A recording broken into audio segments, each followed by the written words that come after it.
this kind of special part of our lecture, which we've opened up to everyone in the world, basically. So we've sent 7 billion invitations out, so everyone can join in theory. Let's see if Zoom can handle it. So we have a special opportunity today to welcome Dr. Tony Simons here, who I've known for a long time, because he was my boss for a long time before I joined the university. I worked at World Agroforestry for 8 years, and basically, well, Tony was the Director General for most of that time. And he's coming now he'll tell us what his mission is, because I'm not revealing it quite yet. There'll be exciting things happening here in Bonn, and Bonn is already a very important city in Tony's world, I believe, because as maybe you haven't heard yet, there's actually a branch of ECROF, of the World Agroforestry Center of World Agroforestry, as they call it now, here in Bonn, so also for collaborations. But maybe we'll hear a bit about that during your talk, Tony. So I just want to say briefly who he is already. I mean, he used to be the DG, but he's actually, can anyone guess where he's from? From the appearance? Kind of an unlikely place, because I believe Ghana? Yeah. Peru. He's from New Zealand, in fact. Yeah, not so many New Zealanders here. Probably not the first one, but there haven't been many here. So he did his bachelor's there a long time ago. I'm not revealing how long ago, and then moved on to the UK for some time, working in Oxford, I believe, for several years. And then already a long time ago, he moved to Africa, joined ECROF in 95 or something. Is that right? Yeah. So he's been there for a very long time, starting at, I think you were washing dishes in the beginning or something relatively basic, but then basically worked his way up. And nobody ever wanted to let him go, and eventually made him the boss of the whole operation. And he's done this for 10 years, making very important decisions throughout that time, as decision makers like to do. We talk about decisions a lot here, and he's been one of those people who make all the decisions, and with excellent decision quality, I'm sure, right? And so after 10 years, you get kicked out, and you have to find a new mission in life. And this is the period that Tony is currently going through. And I believe you're going to tell us a bit about what that new mission is now. And it does involve Bonn, and maybe opportunities to get involved as well. And I think I'll probably hand it over to you before I say anything wrong that I'll regret later on. And Tony, welcome, and very nice to have you here. And please enlighten us about the future of forests, land use, and land stewardship. Great. Thanks very much, Heike, and it's a delight to be here. It's the first time I've visited this particular venue and engaged with you. As Heike said, we used to be former colleagues at World Agroforestry Center. I stepped down in October last year as Executive Director of C4 We've merged with the two. And so I have 3 retainerships. I carry on as a Senior Fellow at C4 I'm also now engaged with the G20 project, the Global Land Initiative at the United Nations office here in Bonn. And also I'm working for an impact investor, Astonor Ventures, who are trying to bring more science and rigor into their investing in agriculture and agricultural portfolios. So I'm not fully aware of who the in-room audiences and the online audiences, so I can kind of tailor the presentation very geeky and scientific, or a bit more general. So in taking that decision, okay, good, that's what I thought. Okay, so I'd like to have a conversation with you today around 3 things. One is a little bit of a systematic look at forests and forest systems. Secondly, land use, humans, and nature. And lastly, showcasing some forests as an indication of how we're managing land. Okay? And inside of that, if we kick off with this slide, looking at forest systems, and those forest systems typically are bounded with boundaries, and they can be natural boundaries or human-induced boundaries. But even with those boundaries, we have these interdependencies. with biodiversity, with financial systems, food systems, energy systems, and how we deal with that. And you've heard, I'm sure, many people say, well, our food systems are broken. Yeah, our supply chain systems are broken. We need to fix the systems. Yeah, and are we being systematic in the way we do that? Are we using systems theory? What is the system when we say we're looking at these systems? So that is the world's forest, and we're focusing on forest because it's the largest single land use in the world. Okay, 4.1 billion hectares of land, and that is what the world's forests look like. So most forest in the world is tropical, and secondly boreal, then temperate and subtropical. And you can see that that's the way that is scattered in the world. And we're talking about land and land management. So humans are the managers, that's what we're talking about. And so just take a sample maybe of 2 or 3 in the room. Humans are managing. How many humans live above the equator and how many live below the equator? So the geographic north and the geographic south, not the political. Give me 2 numbers that add up to 100. 80-20. 80-20? 70-30. 70-30. 90-10. 90-10? Anyone else? 50-50. That's a 50-50 answer. Okay, I mean, amazingly, and well done at the back, 87% of people live above the equator. And when we think about tropical forest, though, most of the forest, the tropical forest is below the equator. And, you know, we talk about the north and the south and the people, and 68% of all land is above the equator. So, you know, the way we manage land and think and conceptualize land is important. And how we view a forest and what we think a forest is differs from around the world.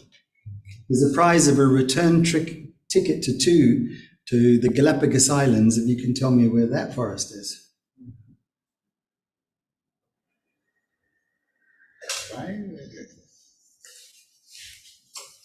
Okay, it's the Tapajós forest in Santarém in Brazil.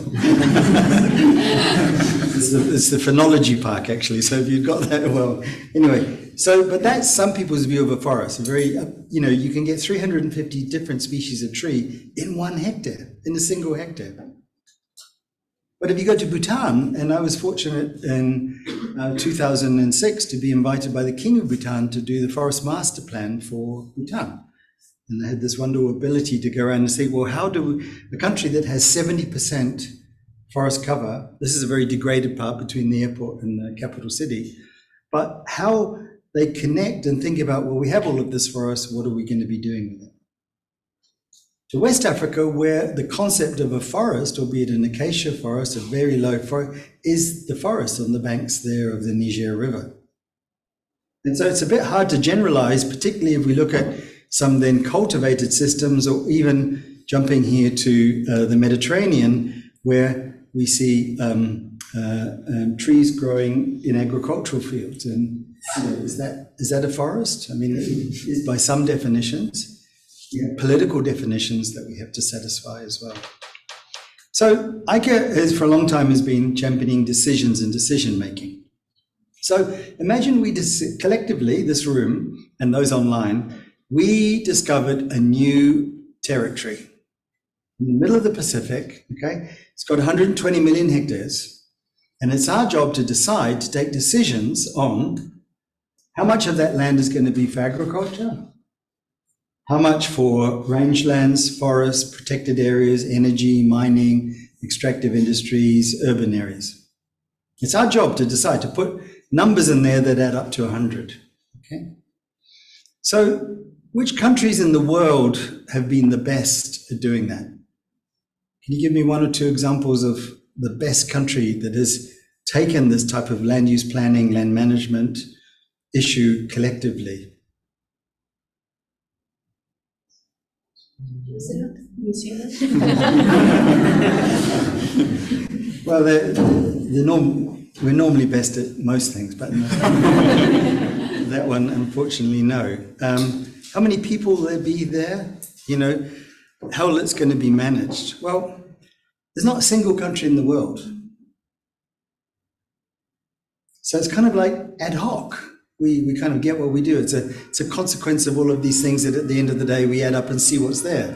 We take a satellite image of what's there. And that's part of our thinking, is that it was fine until 1850. But once we hit that billion people, once we hit that industrial revolution area, once we started to have bigger footprint on the land, that ad hoc way of just let's let 1,000 flowers bloom isn't working. So I've chosen a year, 370 million years ago. It's not a satellite image, it's a mock-up. And you can see where Bonn is at that time. I chose 370 million years. Anyone know why?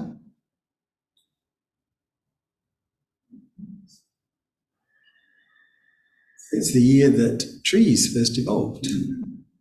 And because trees did evolve on the planet, it made the planet habitable for a lot of animals, including mammals.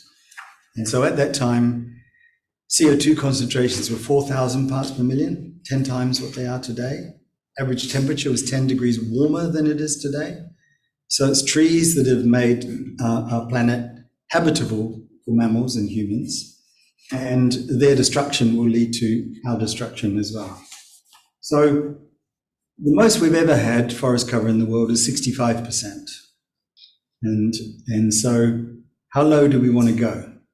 Where's the safe space? What decisions are we taking around that? And how that affects land. So 240 million years ago, most of the land in the world had been formed, from volcanic activity inside the earth, bringing it up and having that little crust over the top of the earth. And it's about 30% of the surface of the earth is this crust that's cooled on the surface.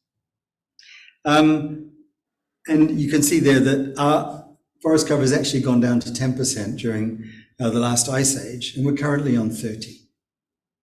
So how we manage this land, which is now obviously with continental drift moved around the world, but how are we managing that land, and how are we managing the forests inside of it?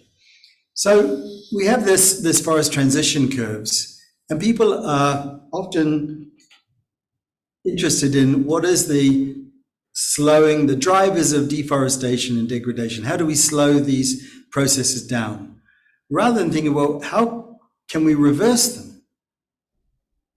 Because if we go through this, we end up with unnatural systems, maybe analog forests.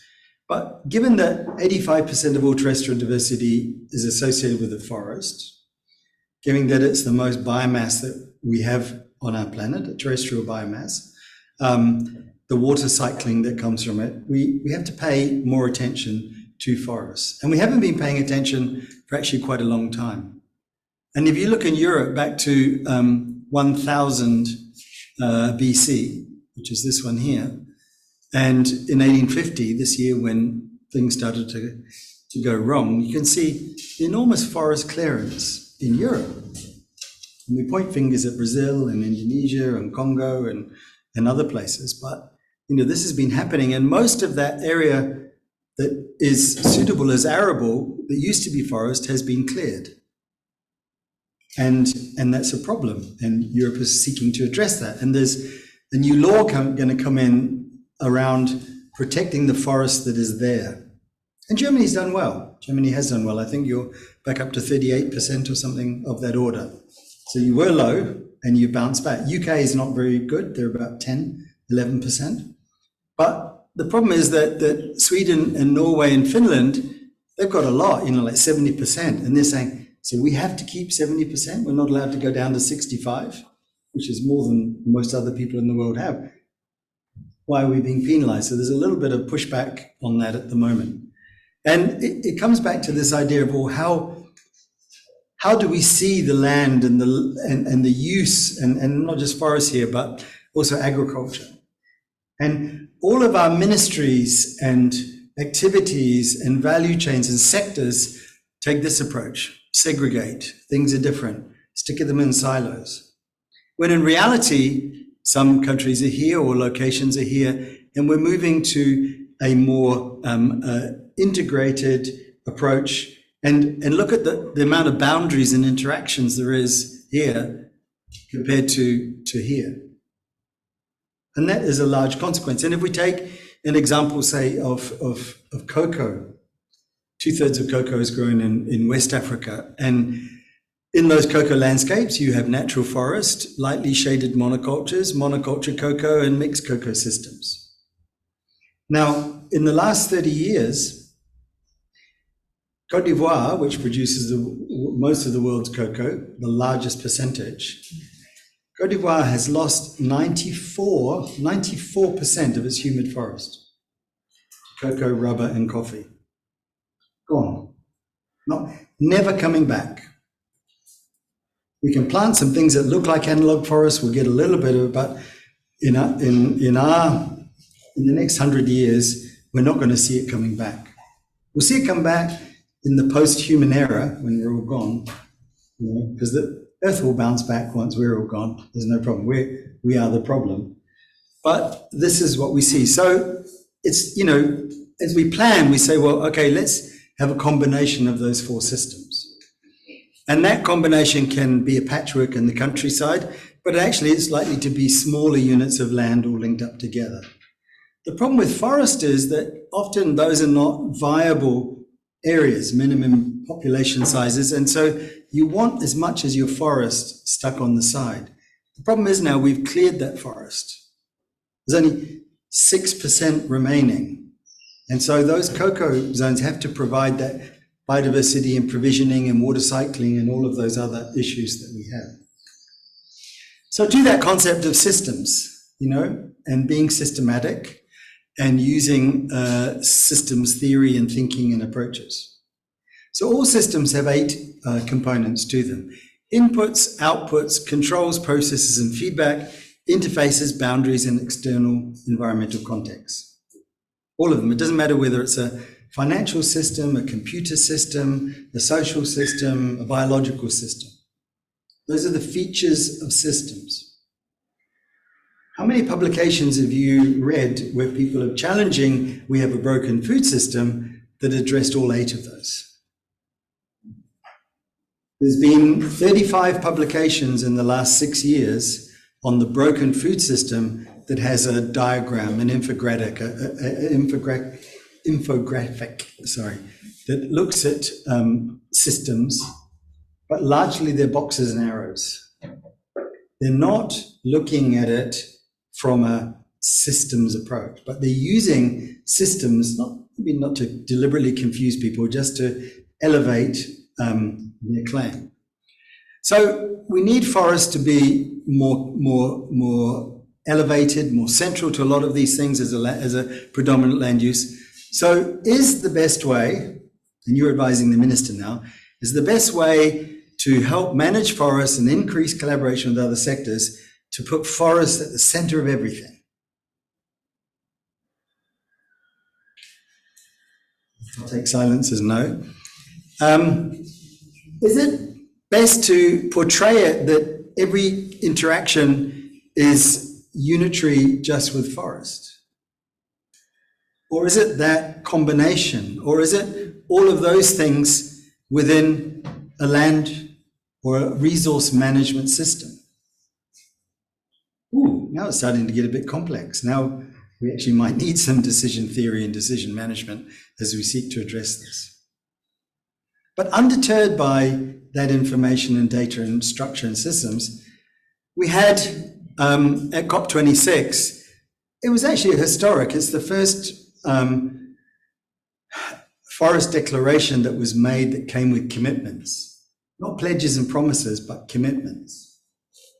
And that was significant. And it was based around, looking at conserving it, putting finance up for it, making sure that there was $100 billion a year available to address what is a key issue to water, biodiversity, climate change, etc.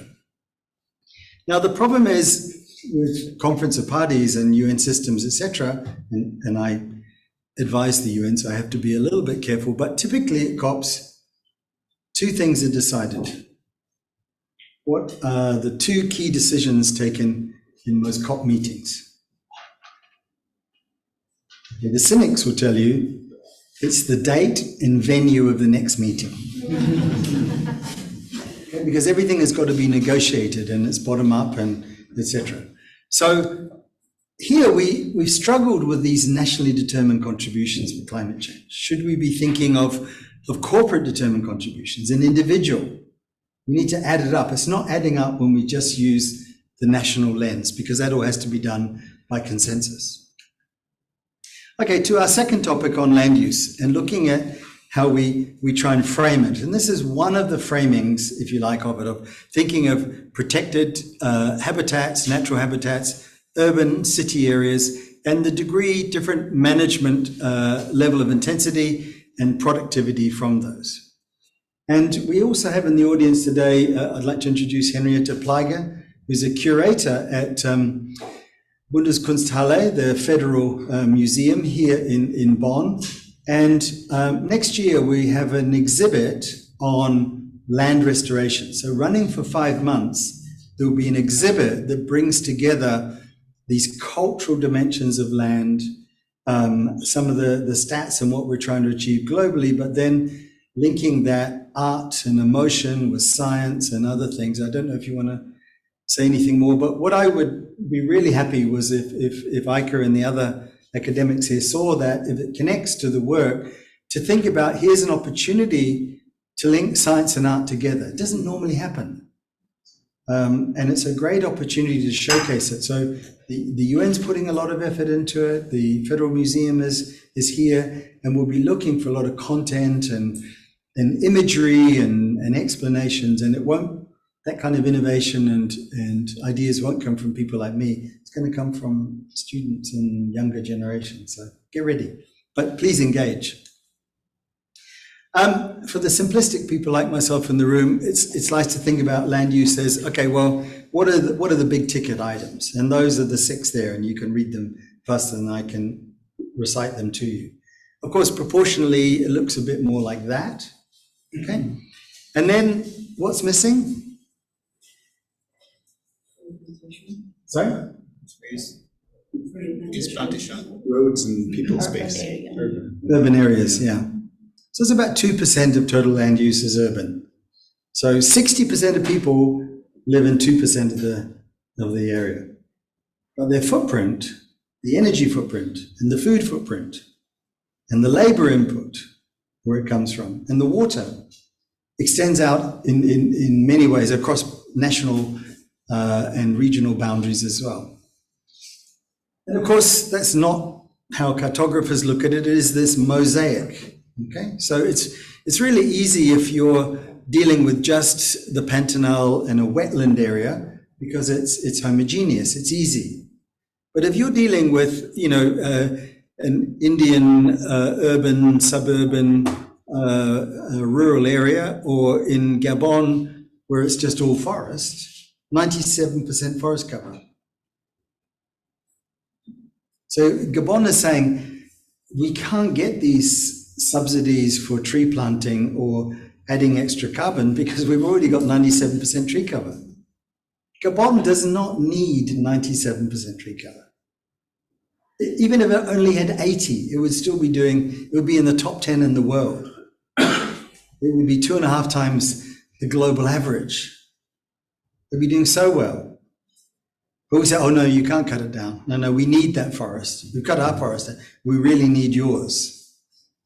And so if we do need it, then Gabon cannot afford to pay for it on its own, and that foregone thing. So this is where the valuation of ecosystems and biodiversity and forest and water and provisioning needs to come in.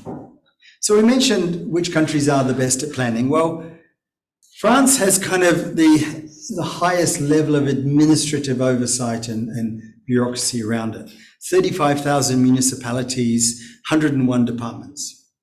But with all of that complexity and information and connection, there's still no national level spatial plan even in France. And so it's unlikely to happen in countries in the global south unless we change the way we approach it. And then think of all of those interdependencies via climate change and others. It takes 8 megawatts of energy to make 1 ton of fertilizer. And this was a depot in Malawi where they were giving away free fertilizer to all farmers. And it was being shipped to Mozambique and then taken very expensive. The price of this fertilizer was, I think, the most expensive in the world, and being given away for free. And through the Haber-Bosch process was consuming 8 megawatts of energy to produce it. Crazy. And it was, and this now is 8 years old, but these early studies that said, well, what's the real cost? And the real cost shows that we're losing money growing crops and livestock. Just that we don't do full accounting, we fool ourselves. But the real price of land use and agriculture and forest and other things is here. And so TEEB, the Economics of Ecosystem Biodiversity, have put out a lot of TEEB agri things, a lot of tools to do better accounting. So natural capital accounting, bringing in full cost, true cost, is a really key theme that's going to permeate everything as we seek to reconcile our approaches to biodiversity, climate change, water, and everything else. And we've spoken a lot about climate change and about carbon. So I wanted to give you some framing to help on carbon and carbon pricing. Okay. So carbon is the most variable commodity price in the world. The lowest end used to be $60 a ton, which was firewood. And the highest end was diamond, which is $100 billion a ton.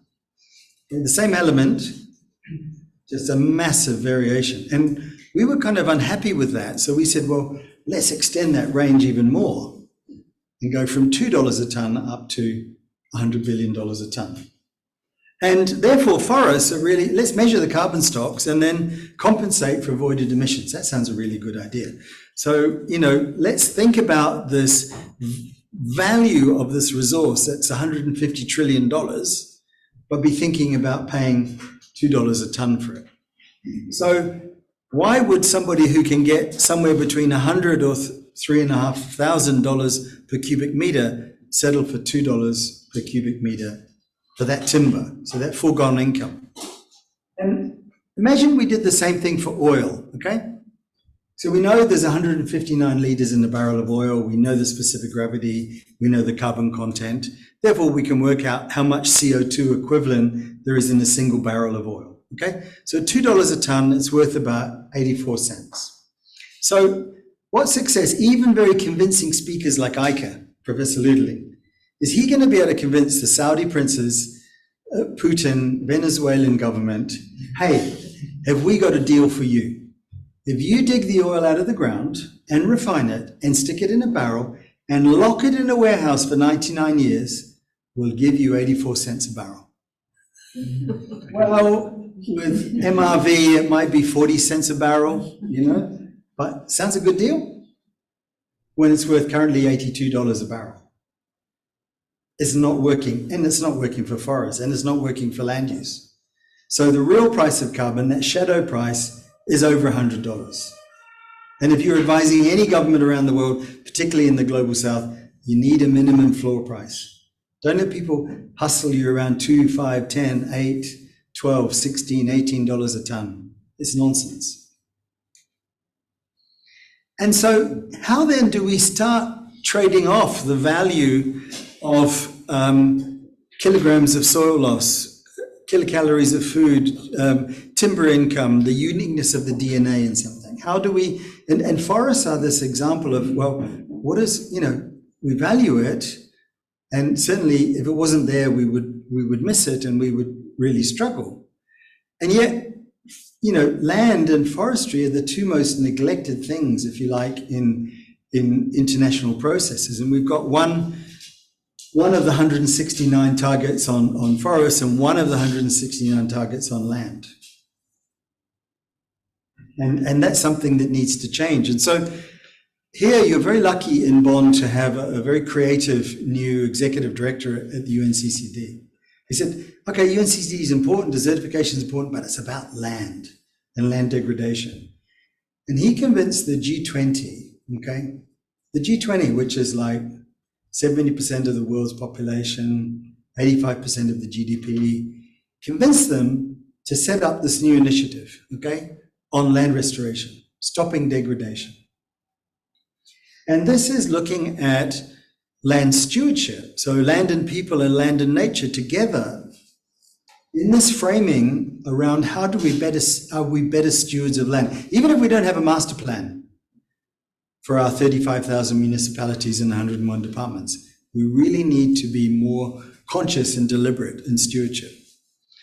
And so this new initiative was launched to target 2040 to reduce that degraded land, to restore 40% of degraded lands in the world. And some estimates put it at 1.5 billion hectares and the others put it at 2.5 billion hectares. So big pledges, and then we've got the Bonn Challenge, remember that? In terms of 150 million hectares of forest land restored. Oh, I'm supposed to stand here. Sorry, the online people. Wherever you want to. No. Usually, if you make noise, it follows you around. What is it? No, this one doesn't. This one doesn't. Okay. Okay. In this case, it's not. Okay, add that to the budget. No, before we get in trouble, let's move on. So to make sure that we're targeting that, because, okay, we've pledged now in Africa 100 million hectares. There's a New York declaration that raised it to 400 million, the original Bonn Challenge, 150 million, 400 million in Latin America, 20 by 20. So how much, let's take mining, that's probably the hardest gig, yeah? So open cast mining. So let's take the US. They've got the most mines, open cast mines. They've got very strong regulation. They've got money that they have to put aside to restore it. So in the last, let's say, in the last 50 years, to the nearest 10 million hectares of land, how much mining area has been restored in the US over the last 50 years? Rough guess?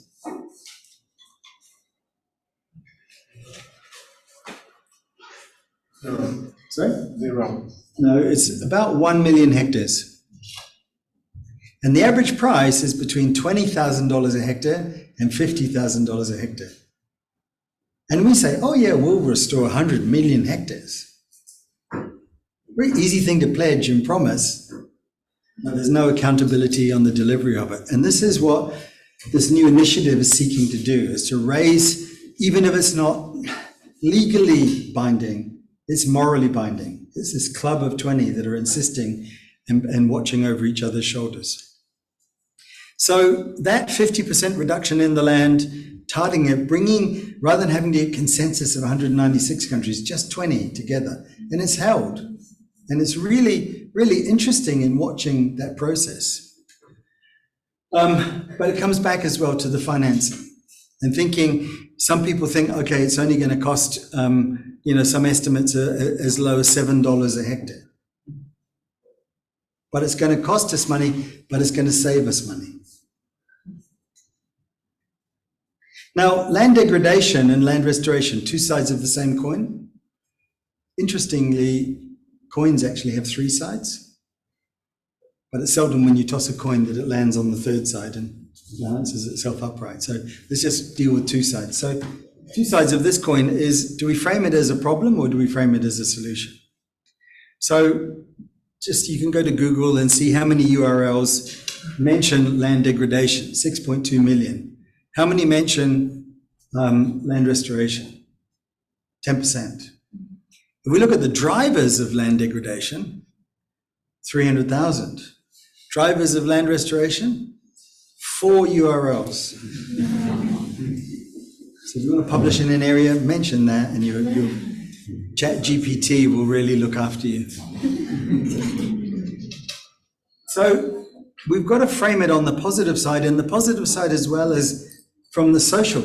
Land restoration is not about biophysical solutions or tree planting. We need to restore the financial system and the social system and the political systems associated with those as well. So when we look at forests, I mean, we would have been very happy 10 years ago to share with you an analysis like this. This is one of those areas in Côte d'Ivoire that has been deforested and grown for cocoa. And you can see that, you know, there's very pronounced deforestation there. So then and that's 100,000 hectare forest. So then about 5 years ago, we would have been able to show you this, which is a color-coded paint by numbers. Well, what year was it deforested? Each pixel in that diagram. And you can see most of it was after 2008. And I put that year down there because that's the year the cocoa industry said, oh, we're not going to have zero cocoa from any deforested area after 2008.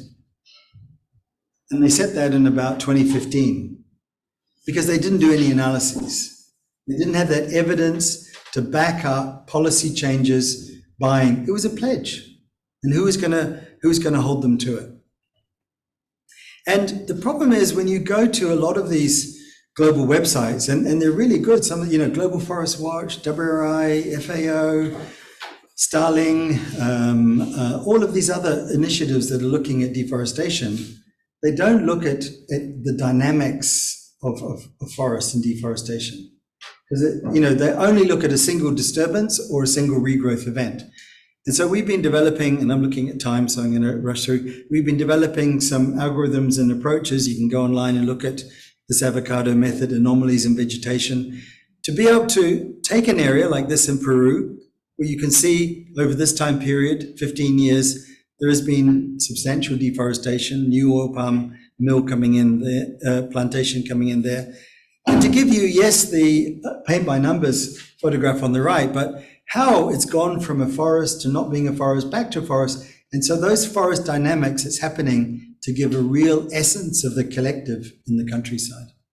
So I'm going to run quickly through some examples. The first one, an EU-funded project in 8 countries, in Africa, looking to target 500,000 households on 1 million hectares of land. Scaling up land management, decision-making, and tree planting associated with agroforestry.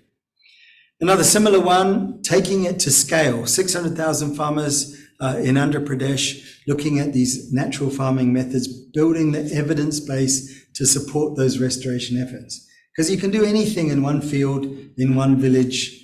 It might cost you, $10,000 a hectare, but it's a success. You know, it looks great. And donors go, wow, but they're all pilots. Yeah, they're not actually taking things to scale. But a project I'd like to focus on, because it is so interesting, is this one in Papua New Guinea. It's in a plateau. The area is 360,000 hectares. So we've chosen the location. We know the geography of it. 22,000 people live inside of that area. It's been there, already running for 5 years. The communities decided to set it aside for conservation, and they want to see change. And it's this mixture of this beautiful, intact Papua New Guinean forest, as well as some residential areas where there's cultivation and yam gardens and a bit of bush hunting, etc. as well.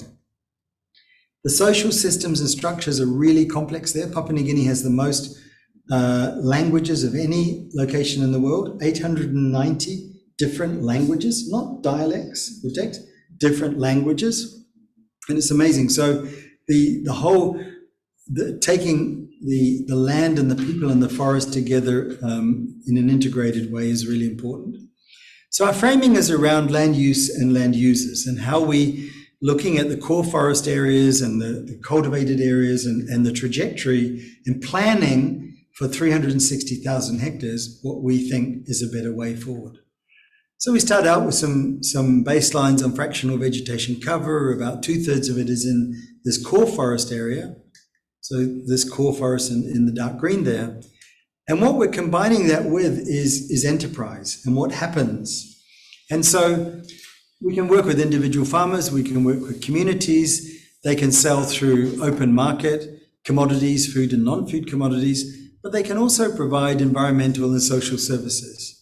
And, to sell that for individual return or to get premiums and to bring that back through community revolving funds to respect that and what's going on in those areas. Biodiversity is key to this, and it's one of the things that we're going to be focusing on a lot, because Papua New Guinea has about, about 0.1% of the world's population, and about 0.3% of the world's land, and 7% of the world's terrestrial biodiversity. And when we come to biodiversity, it's a little bit of a problem because, it's actually quite a new term. I don't even know how new it is. I'm not going to ask you to raise your hands whether you were born before or after 1988, but it's a relatively new term.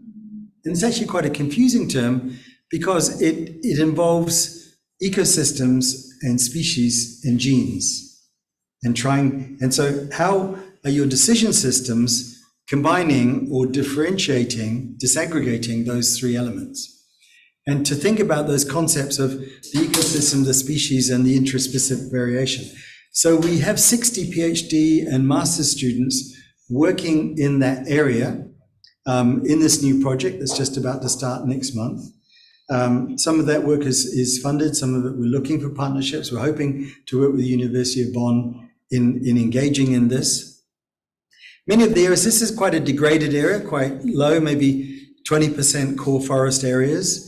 There's no mobile telephone network, there's no electricity, there's no running water. I'm selling it well, aren't I? But even with that, we have these apps that can work offline just from the GPS on your smartphone, so that we can create these maps and then plot on those.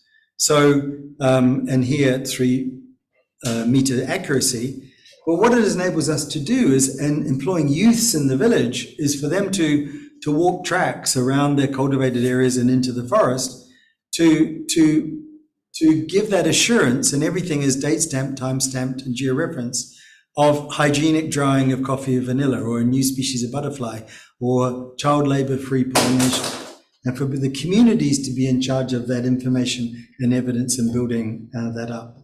And from a biodiversity standpoint is to say, well, how do we look for species, genes, and ecosystems at what our starting point is in the direction of travel? And to think of biodiversity as this vector and this traffic light of green, yellow, or red. So are our activities regenerating biodiversity, neutral, or degenerative? And that's the kind of food label, probably in 5 years' time, we'll have in the European Union to distinguish from a biodiversity point of view, because we have CO2 labels, we have water labels, there will be a biodiversity label coming. The approach that we're using is the shared approach, so stakeholder assessment of risk and evidence-based decision-making, to look at the choices that those individual communities have. And above and beyond, that approach, looking at it from the UN Global Land Initiative, the G20 initiative, how are we not going to have cynics like myself then saying, well, what is that doing? We already have this enormous duplication and competition between all of these initiatives, the Bonn Challenge, GPLFR, TFA 20, TOFI, ZBNF, Glasgow Declaration, they're all there. So I don't know if you remember that Monty Python movie, The Life of Brian, and they're sat in the Colosseum, and we are the Judean People's Front, and those bastards over there are the Popular Front for Judea, and those idiots over there are this other, because we want to be different rather than combine. And so one of the things we're hoping to do in this small area is to bring in collectivism, and also the G20 is seeking to not duplicate these, but to be not the coordinator of all of these. Everybody wants to be a coordinator. Who wants to coordinate a project, coordinate the initiative? Everyone wants to be the coordinator, but everyone else doesn't want to be coordinated. And so we see this more as an interfacer in our approach. So a couple of quick examples to stretch your imagination. This is Northern Tigray. This is just after the war, several years of drought, no vegetation, overgrazing, the government was having to take whole valleys, 10 kilometers by 20 kilometers, multiple villages, and move them to the city. Because otherwise they had to fly in tents and food and keep them alive, tents, food and water. And there was nothing. So they were moving whole people out and excluding it, and you weren't allowed to go back, okay? And this one community in Gigera, they said, well, okay, in our valley, we're going to lose our ancestral land. It's going to be terrible, right? Okay. If you want to be a member of our community, you have to work 40 days. Every woman and man has to work 40 days for free up in the watershed, planting trees, keeping out livestock, watering trees, keeping them alive, building check dams, building gambians. And in 25 years, it went from that to that. And it's all based on social capital. Very little financial capital went into transforming that. So this is about social restoration of land, because collectively the people saw what they wanted from it. And it's amazing the efforts of working together and working collectively. The water table went from 14 meters below the surface to 1 meter below the surface. There was enterprise. There was 880 households in this valley, and 1,350 youth came back from the cities to work in the countryside, because there was enterprise, there was water, there was honey, there was mobile scratch cards to be sold, there was in and out and selling eggs and moving backwards and forwards. Two individuals, which we interviewed with the Guardian newspaper, had this wonderful story. They were selling handbags in Milan Square to tourists. And their friends phoned them up and said, hey, Gigera is flourishing, it's great, it's, why are you wasting your time in Milan? Come home. And they came back. They're the poster children for reverse migration, for youth. Incredible. Jumping to China, this is the world's largest volcanic rock phosphate mine. Most rock phosphate mines are sedimentary, so like the big ones in Morocco and West Africa. This is volcanic rock phosphate. Largest, it's about 60,000 hectares. It has huge conflict with the surrounding communities, a lot of pollution, a lot of difficulties, sabotage, etc. And so this mine owner changed hands, and the new mine owner said, okay, Ikraf, we want you to come in, we'll give you $3,000 per hectare, the equivalent in yuan, in Chinese yuan, but you can't use it to pay any of your fat cat salaries and expensive people like Ike Ludeling, It's only for operational costs, okay? It's only for your operational costs. And with that, we said, okay, so keep, terrace it, keep the topsoil and subsoil different, bring it back, don't leave it uncovered for more than 30 days after you finish your mining operation. And within 5 years, we went from that to that. And it was, again, social capital, bringing the people in, and they're allowed to take off anything that they produce. They don't own the land, but they're allowed to use it. And it was all based also here on high-value mushrooms. And mushrooms need trees, and so the connection between those. So let me jump through a few slides. So putting it all together, how are we going to bring the scarcity and the data that we do have, the evidence, the interpretations together to make plans and policies and using all of your decision science skills? And that's why we would like, if we can, to establish a collaboration with University of Bonn in this Papua New Guinea project. And when we look at investors and corporates and ESG, and safeguards associated with that, the lack of data is the key issue. And even then, you have to still take decisions in the absence of data, and how that is done. So, we're looking, if you like, the Holy Grail is a composite metric of being able to reconcile these different things. And so, and it's not that complicated. We do it for globalization index. We do it for the human development index using, very, very, disparate variables, the number of embassies in the capital, the population, the foreign direct investment, and the number of internet users. But to be able to transform and normalize that and look at where the power of information is, where does the issue, and when you have a big data set, you can do that. So the health sector does it. They know there's 201 causal factors for human heart disease. 201. But 3 of them, high blood pressure, smoking, and cholesterol, account for 75% of heart attack. So the health sector says, right, our public awareness, our interventions, our investments, our monitoring and reporting is going to be around those 3. And you can only do that because you collected the 200. And we like in land use and forestry and change here to say, let's choose the 3 winners, toss a coin. And when you have big data sets like this, it enables us to do that. And we're really happy that we have 2 really progressive private sector companies that are willing to come in and say, okay, we're not going to pay $10 or $12. We'll pay a minimum of 80 and maybe more per ton equivalent because we want all of these other benefits, water, biodiversity, land stewardship, etc. And at the end of the day, this whole initiative is about data and data management and how we can have the local people and the communities working together and owning it and having dashboards and bringing it to life, involving the most neglected government departments in every country in the world are the bureaus of national statistics or national statistics offices. They've got to be engaged. And then we will start to be able to say, well, okay, let's zoom out and zoom in. So we've zoomed in right down to the plot. Let's zoom out and look at the Earth systems. There's only 4 of them: the atmosphere, the biosphere, the lithosphere, and the hydrosphere, and how they connect together and how we can use enterprise and new things. So this amazing biomolecule for green development, this is the best one that we've identified, okay? Is anyone aware of this molecule? Sorry? Yeah, chlorophyll. It's vegetation. It's there for free. It's this magic that takes CO2 and water and makes sugar. It's brilliant.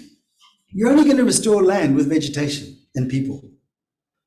And water. Those are the 3 ingredients that we need. And we need plan and we need evidence to be able to do that. Lastly, and apologies for overrunning a little bit. You had a very long introduction though, Ike, I would say. Yeah. Sorry about that, guys. Advice for next time, yeah? Okay. So, we talk about the 1 degree, 1.5 degree, 2 degree, 4 degree rise. So if we had a 1 degree temperature rise, we'd feel sick, we'd be ill. We'd spend the day in bed or watching TV or something. If we had 2 degree rise, we would seek medical attention, yeah? We need something.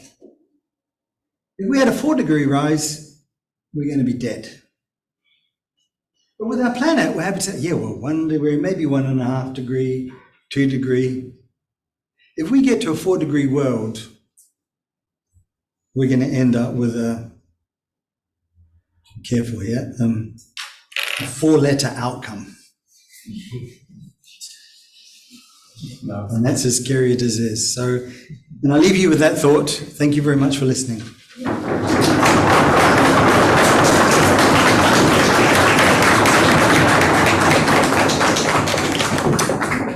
All right, thank you. 4-letter word, Tony.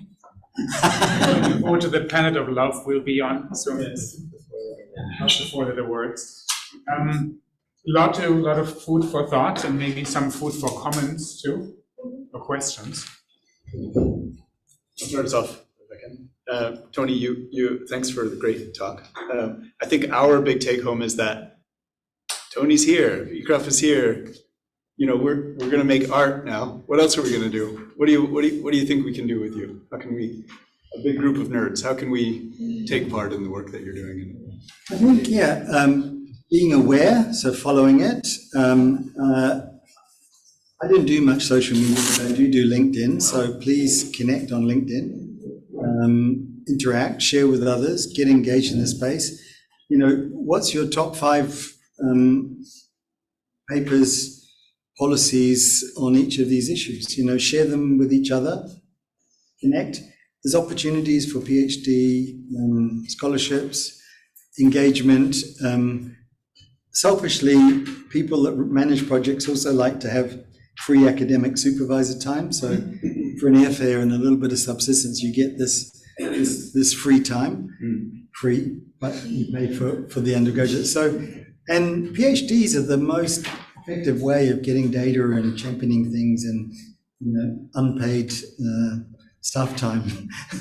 And apologies, we all went, others in the room went through it. So sorry, that's reality. You have to live with it. But, I think people can, in 100 years, look back and say, well, what did they do in 2023? There was a turning point in the fact that our historical approach to land and extractivism and just chaos and unplanned had a turning point, because we realized the interdependency of the global challenges, the real need, the urgency, but the fact that these are very slow response variables. It takes 100 years to build 2 centimeters of topsoil. And you can lose it in a single rainfall event, unless you have soil organic carbon holding that sand and silt and clay together, providing that framework for biodiversity. So what are those proxy metrics, how we can work? And so innovation, thinking, getting beyond our own constraints and our confirmation biases is what we need. And so that is nerds, and that's academia, and academia in a positive way. I mean, and it's really sad that, in the public now and fast consumption of a lot of things, it's like, oh, that sounds a bit academic, doesn't it? Yeah, because, academia is so important to us. It should sound academic. Hooray, fantastic. And, a museum, a dusty, old, historical museum? No. Go and see Henrietta's place there and look and contribute those ideas.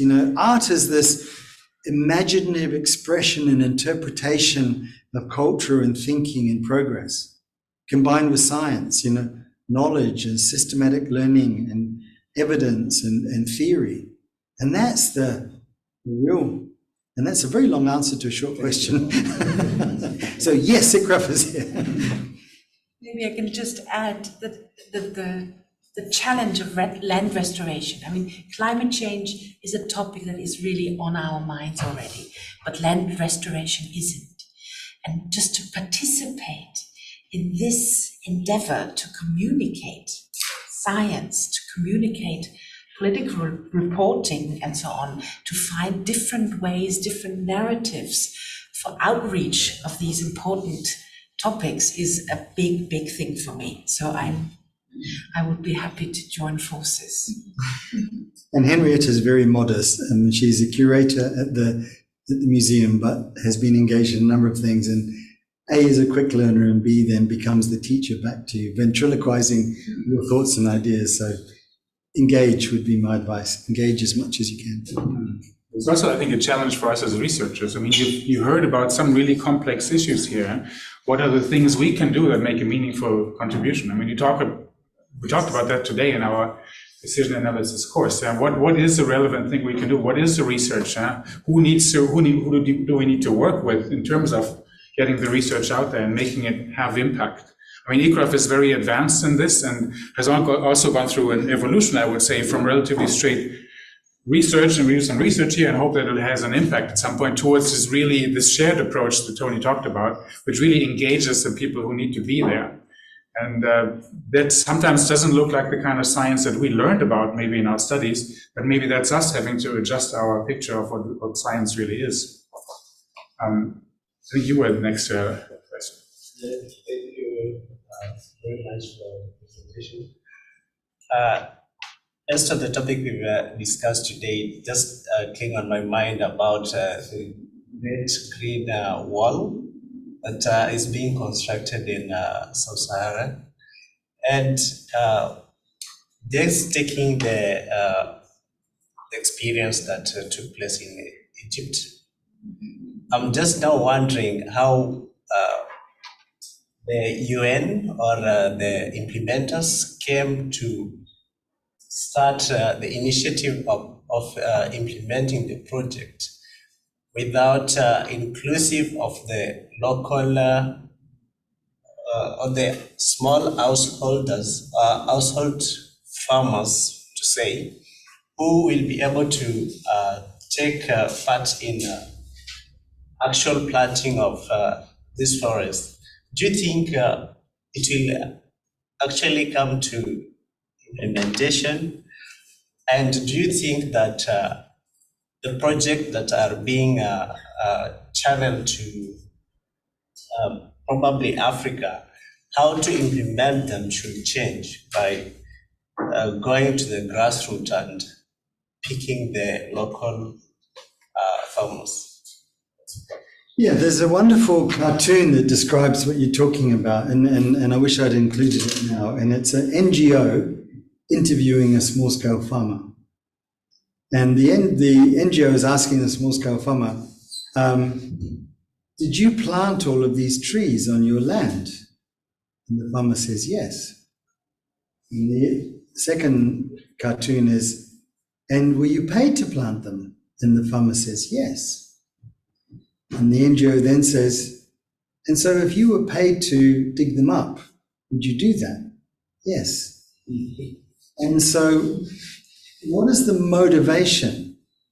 And aligning the incentives and the motivations and the subsidies and the reality. So, of course, many of those communities don't want reduced rainfall.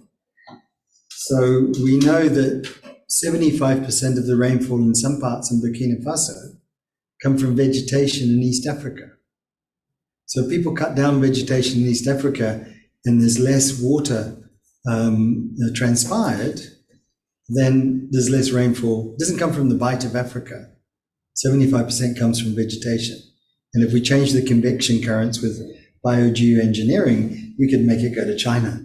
Burkina Faso wouldn't get much. So it's a very geopolitical thing. I think probably one of the mistakes was that it was too much of a political statement at the beginning rather than the reality of how to do it and the costs associated with it. I think that there is an international willingness to support it. Unfortunately, there's 2 or 3 competing initiatives, and we need to get those aligned because institutions, including multinational institutions, started to arm wrestle over who's in charge, who's the coordinator. I'm the coordinator, you're being coordinated. I think that it holds great promise, but not only the Great Green Wall, but in other parts of Africa and Asia and Latin America as well. In my generation, infrastructure meant roads and bridges and buildings and concrete, steel and glass. And I think the realization through the Great Green Wall is that, for the next generations and for the youth, it's going to be green infrastructure. And it is, one of the mega green infrastructure projects, and China has several as well. But it's going to be said, well, how do we deliver it? And we're trying to go from kind of walking pace to 100 kilometers an hour overnight. And it's not going to happen overnight. And there's going to be multiple iterations of it. We're going to make lots of mistakes. You learn from mistakes as well. But I think that it's a really worthy endeavor and it's possible, but it's going to have a lot of effort at scale. It's going to cost a lot, but it's going to yield a whole lot more if you look at the net present value of the activities and the assets there. And I think true cost accounting of natural capital will come. And sorry, I'm taking your time. No, it's fine. Yeah. By the way, in such things, the Great Green Wall is a nice idea, but then how did you get there? Yeah? And then in terms of decision analysis, we've now be thinking, what are the decisions that need to be taken? How can we make this happen? What exactly are we doing? Who's making the decisions to influence millions of people to do something differently? And then what does it take? What do we need in terms of information? And the social capital, you're right, the local people. Yeah, that's right. The decision may not be, now let's plant trees. It may be, how do we, something related to forming the farmer groups or getting some sort of community movement started. Those may be the decisions that are most impactful in the end. Because I say that because it is being had Great Green Wall, but right. The community, in the local community has no information. I think Nessie online had a question as well. Nessie, go ahead. I didn't know if there's time, but otherwise, don't worry, we've run out of time. Can you hear me? Are you able to hear me? maybe. Hello? Are you able to hear me? We cannot hear you.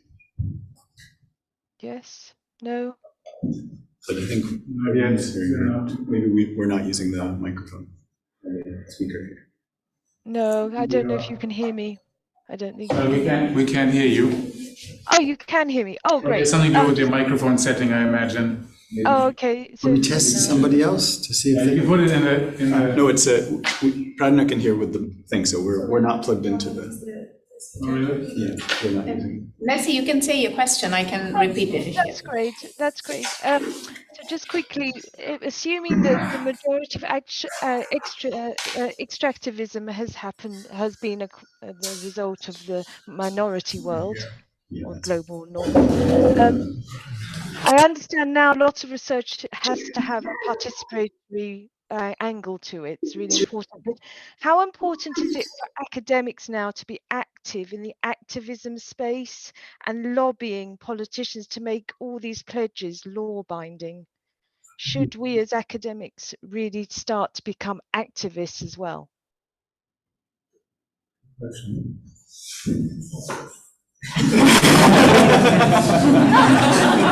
Sorry, apologies, Nessie, I was just on mute. No, good question. And it is a balance. Maybe rather than activism, maybe think of advocates, because, you know, it's not just the job of science to present it in a neutral way. You know, these are the choices, they're very fundamental. And I think that, you know, we can be a bit more courageous. Science and scientists, there's only 5 million scientists in the world. And it is the rest of humanity that support us. And we've got to do a better job at delivering on that facts and knowledge and information and discovery and thinking about the multiple utility of combining the, you know, the science of discovery with the science of delivery. And part of that delivery is going to be awareness, advocacy, framing it.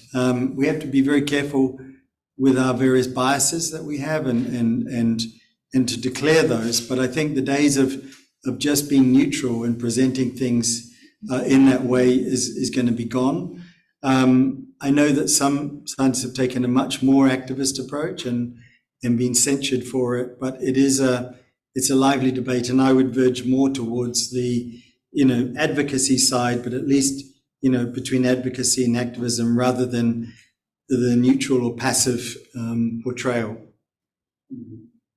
Thank you. Quick add on to this, there's something very interesting happening as we speak in Germany here on Monday. I don't know if anyone has seen it yet. There was a position paper put out by the German Science Council. It's a very little known but very influential group of people who are calling for a reorientation of German agricultural sciences towards more contributions towards the transformation of the food system we have to get to, towards this more systemic approach. So basically calling exactly for at least something very similar to what you're saying. Yeah, basically saying we have to take a more active role in shaping our planet. Yeah, it's just doing research and that's it. That's not enough. It doesn't have the impact that we should be having.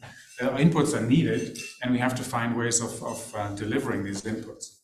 That sometimes requires changing the incentive systems for that scientists are I don't know, influenced by. It can't just be about how many papers have you written, how many citations do you have. Maybe it has to be about what was your actual impact in the world. How many nights in prison? Yeah, exactly. Yeah, you must, but that's of course not part of it. Yes, Tony. First of all, thank you very much for the awesome presentation.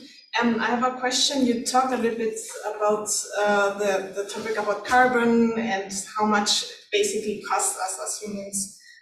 The topic about saving carbon. And I was wondering if you knew the case, or you know the case of Yasuni ITT. It's a case where 15 years ago, the Ecuadorian government basically offered the international community, we're gonna save this natural reserve area and we're not gonna extract the crude oil which is beneath the natural area.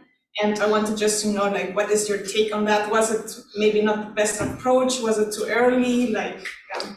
Yeah, I think both from the government role and communities and others, is to avoid the windfall. Because it's easy to say, yeah, we promise we won't dig the oil out of the ground, we'll leave it there if you give us $200 million. What happens when the $200 million is gone? Actually now we think we might dig it out of the ground. And everything else in the climate arena is not legally binding. Okay, apart from the caps and emission levels for something, but everything else it's all fluid. And that's why the confidence in the market is not there. I know Henrietta, you've got another appointment to I dash have to. another 5 minutes. Okay. So I think that it is important to think about rewards-based. So if you're not doing it this year, you'll be paid something this year. If you start doing it again next year, then you won't be paid. And the same with, if you ask communities to not access their forests for 99 years, and of course they love the windfall payment, but then 3 years later, yeah, but actually we want some timber, or we want to do something, we want to clear a bit of, and it's that, well, but hang on, now we have these things, and the Dutch government, the power generating company in Netherlands had faced forest absorbing carbon emissions. And they went into a lot of countries and they took title deeds from farmers. And that was the collateral that farmers put up for their carbon in their payments. So farmers got these carbon payments, but then they started defaulting. But in the end, the Dutch government and the power, we can't take, it was in Uganda, and they said, we can't repossess the land. What are we going to do if we take the land back from these people? And, it's going to go, they'll go and torch the forest, in response. And so it's a real difficult one, but I think having a floor price, negotiating results-based payments on an annual or multi-annual basis, avoiding windfalls is really important. And opening it up for renegotiation if something changes in a major way. Thank you for the talk, and I thank you very much for your picturesque explanation of some things, because you have this mosaic picture which explains much more than if you have just the crude numbers. If you present numbers like 8 megawatt makes 1 ton of nitrogen, what does this mean? But when you say this is 1% of the oil we have per year, then it is a numbers to people understand. And therefore I like this approach to work with the museum to make more picture-like an explanation of what we are doing. And I think we need to have come back from data to present the data in a way that I, as a consumer, can understand. I think in the moment in Germany, consumers do not understand what energy really means. And therefore, I like this example of carbon really much. So, one barrel of oil is not worthwhile €1 or something. Yeah. Well, the amazing thing about carbon is because of this double bond, and when that double bond breaks and 619 joules of energy is released, that's the magic of carbon. It's fantastic. And, and it permeates you. We worry about hydrocarbons, but it's the same thing that we eat, carbohydrates. There's these long-chained carbon molecules with hydrogen stuck on the side. And it's when we can understand that and explain it in ways, and that's what Henrietta's challenging us to say, convey it. If we go to a group of 8-year-olds, 10-year-olds, 12-year-olds, they know, save the whales, save the rainforest, save the ozone hole in the earth. What do you say about land? Don't do this, don't, make sure you have more than 1.2% of soil organic carbon in your back garden. I mean, we need to relate it through infographics and storytelling and narrating. And it's, these are all ideas people have shared with me in all of the countries I've had in the last 40 years. So it's that collection, it's my tin pot collection. We need you to conceptualize and think and share and use imagination and culture and emotion to bring out the art of the science that we're researching here. And that's, and you'll all have a free ticket if you can do that. Actually, I have a little bit, because I have the feeling that we have a lot of information nowadays that we can access, as you mentioned, in Google and go to the museum, but there is no action. Like I was amazed about these successful cases in Ghana, I'm not sure, Ghana and in China. How do we encourage people to really take action? Like we have talked a lot about climate change, and we have a lot of information nowadays, and I think that people are kind of overwhelmed sometimes about this. But how do we really take action? How do we really motivate people to make a change? Or maybe the fact that it comes back to all of us, it's not that, we have to motivate them, we have to motivate ourselves. We have to take action. And then for people to see that it is a collective responsibility. We all have a title deed of 1.5 hectares of land. That's what we're responsible for in the world. It's our share of the habitable land of the world. And what are we doing in our everyday choices of consumer choices, energy choices? And we need to become aware with it. We need to appreciate it. We need to engage. We need to have conversations about it, because that's what happened about, save the whale, save the rainforest, and get engaged. And for land, draw a word cloud of the volumes that went out of the Rio summit in '92. And land is almost invisible. Draw a word cloud of the Millennium Development Goals established in 2000. Land is not in the top 100 words in that document. Draw a word cloud of the Sustainable Development Goals process in 2015. Land is not in the top 100 words. It's neglected. It's invisible. It's something we take for granted. And yet we fight for it, and territory and jurisdiction. And yet how we relate to land is, and motherland and the provisioning and New Zealand and Poland and Netherlands and land of the Kazakhs, we stand, yeah, Deutschland, yeah.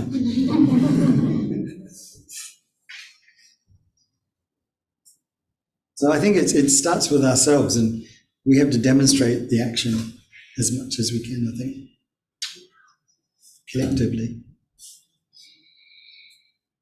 I like the visualization for all the members here of the decision analysis course, the link between this art and visualization and our materials for today.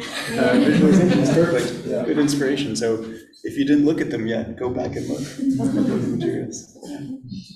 Yeah. Yeah. Put Henrietta on your mailing list. Okay. yeah, sure. So I think we'll end it here. Thanks for this brilliant talk. I think you get another round of applause.